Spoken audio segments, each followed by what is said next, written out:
हरे कृष्णा राधे राधे। तो सभी कृष्ण प्रेमी और राधा प्रेमियों के लिए बहुत बड़ा दिन आ गया है। राधा अष्टमी, श्री जी की भक्ति का, श्री जी के प्रेम को पाने का दिन आ गया है राधा अष्टमी। श्री कृष्ण जन्माष्टमी की तरह ही राधा अष्टमी का पर्व भी बड़े धूमधाम से मनाया जाता है। कृष्ण प्रेमियों के लिए राधा रानी की उपासना का विशेष महत्व है। ऐसा माना जाता है कि अगर श्री कृष्ण जन्माष्टमी का व्रत हमने किया है और राधा अष्टमी का व्रत हमने नहीं किया है तो श्री कृष्ण जन्माष्टमी के व्रत का हमें संपूर्ण फल नहीं मिल पाता है, क्योंकि कृष्ण राधा दोनों एक समाहित रूप हैं। अगर हमें कृष्ण को पाना है तो राधा राधा कहना है।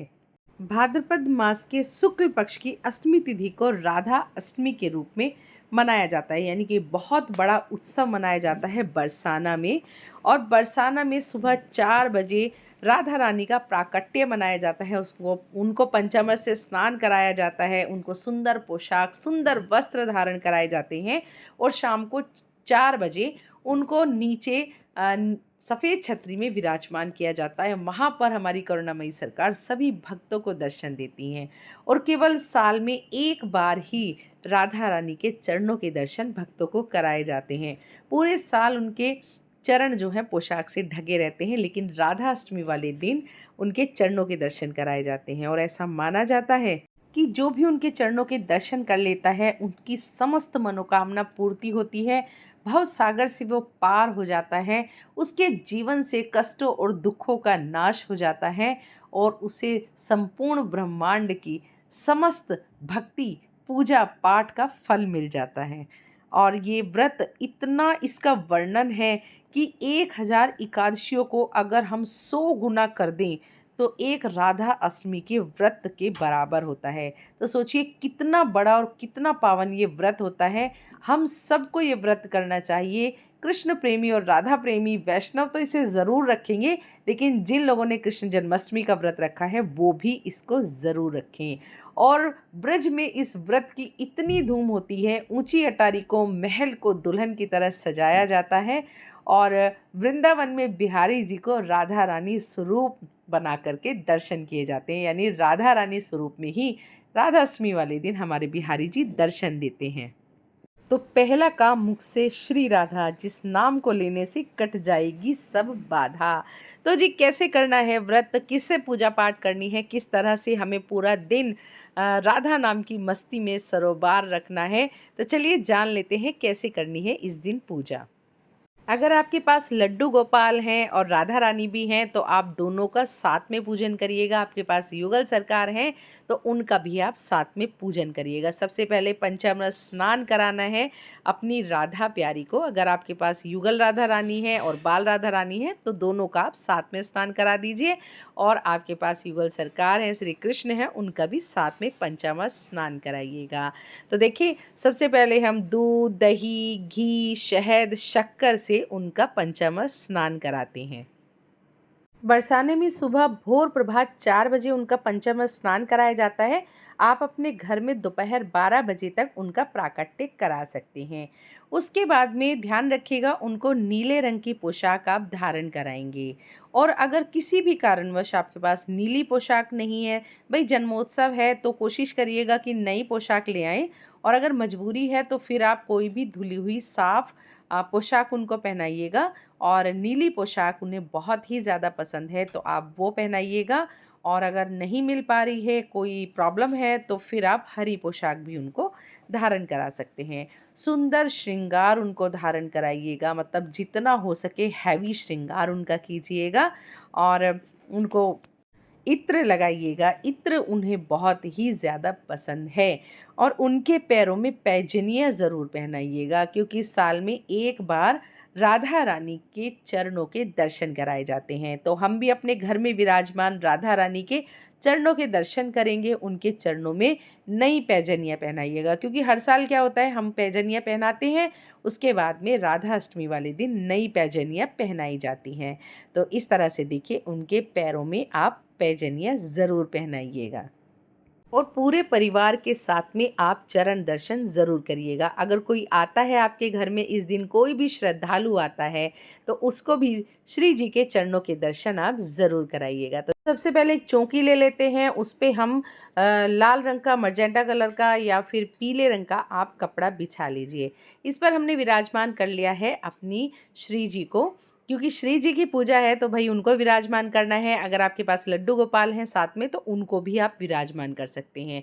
अगर पूरी सेवा है आपके पास, युगल सरकार भी है, तो फिर मंदिर में भी आप ये पूजा अपने कर सकते हैं।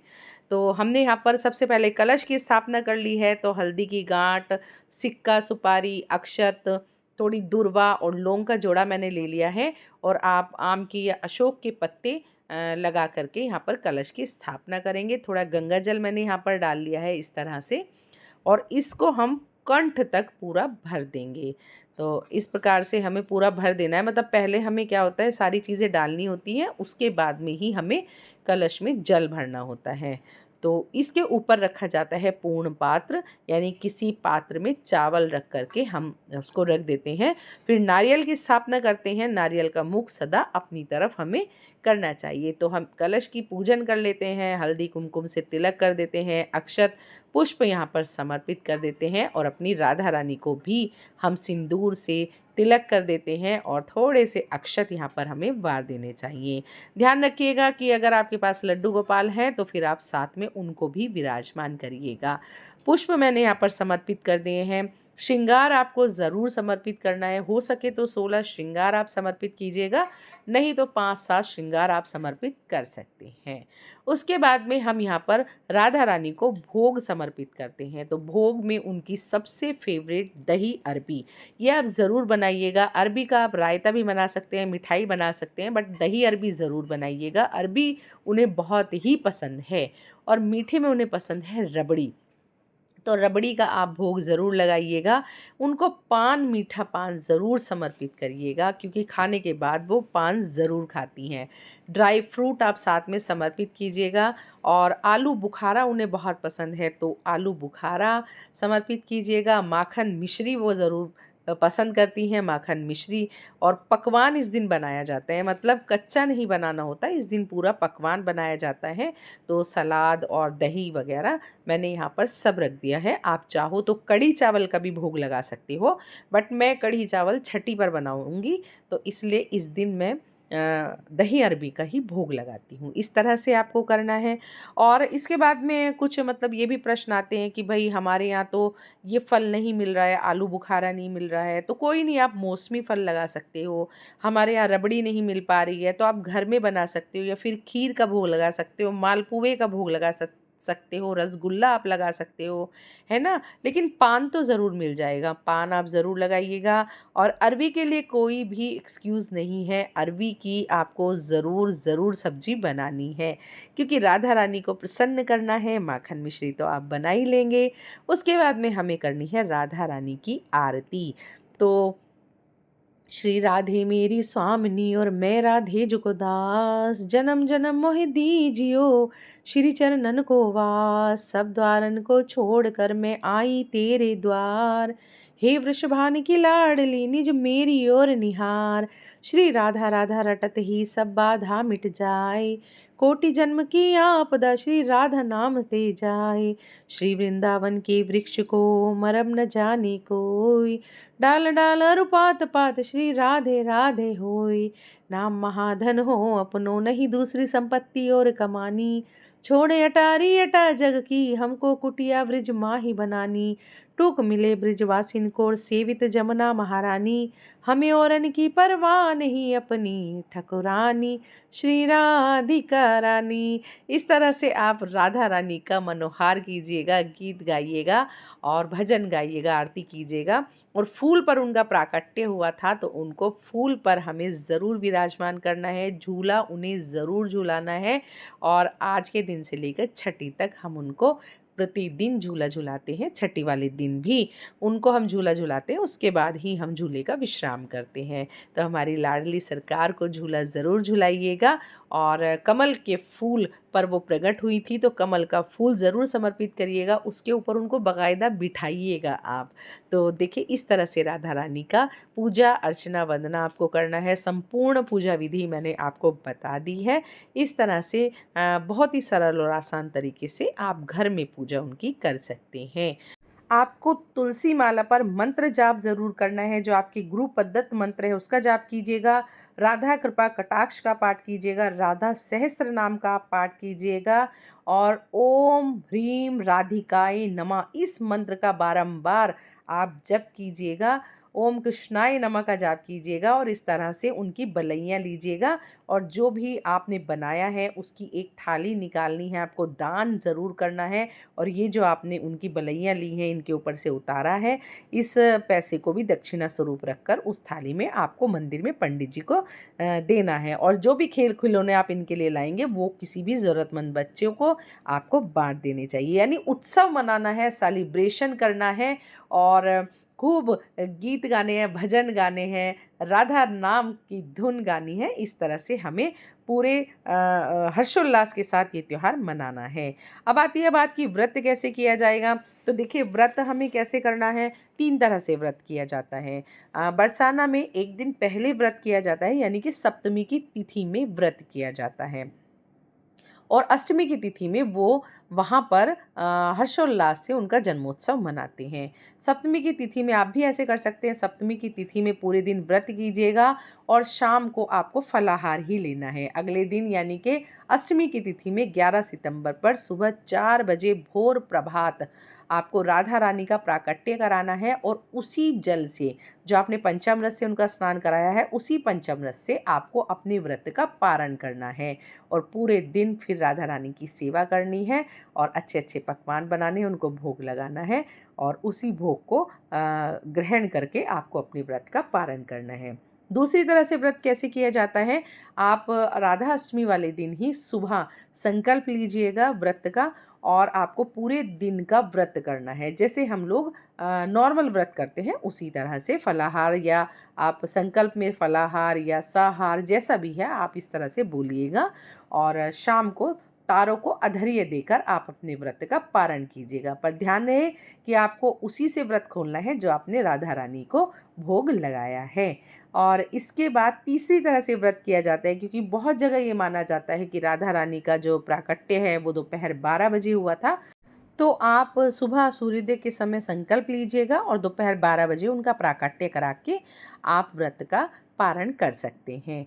तो क्यों है इतनी फ्लेक्सिबिलिटी इस व्रत में? क्योंकि हमारी करुणामयी सरकार है, दयामयी सरकार है। हमारी राधा रानी अपने भक्तों को सदा कृपा बरसाती हैं और वो सिर्फ ये चाहती हैं कि उनके भक्त सदा प्रसन्न रहें। तो आप अपने हिसाब से व्रत रखिएगा, पर रखिएगा ज़रूर, क्योंकि राधा अष्टमी का व्रत करोड़ों एकादशियों के बराबर पुण्य फलदायी होता है। तो इस तरह से मैंने सारी जानकारी भी आपको दे दी है, पूजा विधि आपको अच्छे से समझा दी है। तो अब बता देती हूँ कि जो चौकी है फिर इसका विसर्जन आपको कब करना है, कैसे करना है। पूजा के बाद में इस चौकी का विसर्जन हमें कैसे करना है। तो देखिए, जब आपकी पूजा हो जाएगी उसके बाद में 10 या 15 मिनट के बाद जब हमारी श्री जी भोग स्वीकार कर लेंगी, उसके बाद में आपको इस भोग को घर में सभी के साथ में इसको मिल बांट करके खाना है। आप बंधु बांधवों समेत भी इसको खा सकते हैं। पान का भोग आपको सभी को देना है, क्योंकि ये महाप्रसादी होता है। जो श्रृंगार का सामान आपने अर्पण किया है इसको आप प्रसादी रूप में ग्रहण कर सकते हैं, मतलब यूज़ कर सकते हैं, या फिर पंडिताइन को भी आप दे सकते हैं। ठीक है, आपको क्या करना है, अगर आपके पास श्री विग्रह है श्री जी का या बाल गोपाल का, तो इनको आप नाइट सूट वगैरह पहनाकर इत्र सेवा इत्यादि कराकर इनका रात्रि शयन आप करा दीजिए। और अगर आपने तस्वीर रखी है तो फिर आप उसको अगले दिन सुबह उठाकर यथास्थान रख दीजिएगा। इस मंगल कलश को आपको अगले दिन सूर्य को अधर्य देना है। और नारियल को आप बघार करके खा सकते हैं, या फिर इसको लाल कपड़े में लपेट के अपने घर के मुख्य द्वार पर भी आप टांग सकते हैं। और जोत बत्ती को यथास्थान आप रख दीजिएगा और इस चौकी को उठा करके आप रख दीजिए। फिर से हमारे ये कपड़ा भी हमें फिर से यूज़ आएगा। और जो भी चावल आपने यहाँ पर यूज़ किए हैं उसका आप दान कर सकते हैं या फिर पक्षियों को आप डाल सकते हैं। जो भी फूल इत्यादि आपने यहाँ पर समर्पित किए हैं उन सबको गमले में विसर्जित कर दीजिएगा। और इस तरह से आपको राधा अष्टमी की चौकी का विसर्जन करना है। आशा है राधा अष्टमी की संपूर्ण जानकारी आपको पसंद आई होगी और पूजा विधि आपको समझ आई होगी। अगर वीडियो आपके लिए ज़रा सा भी यूज़फुल है तो आप इसे सभी कृष्ण प्रेमी और राधा प्रेमियों तक ज़रूर पहुंचाइएगा। वीडियो को लाइक कीजिएगा। अभी तक चैनल को सब्सक्राइब नहीं किया है तो चैनल को सब्सक्राइब कर लीजिएगा। बेल आइकन ज़रूर दबाइएगा ताकि मेरी आने वाली सभी वीडियो के नोटिफिकेशन आपको मिलते रहें।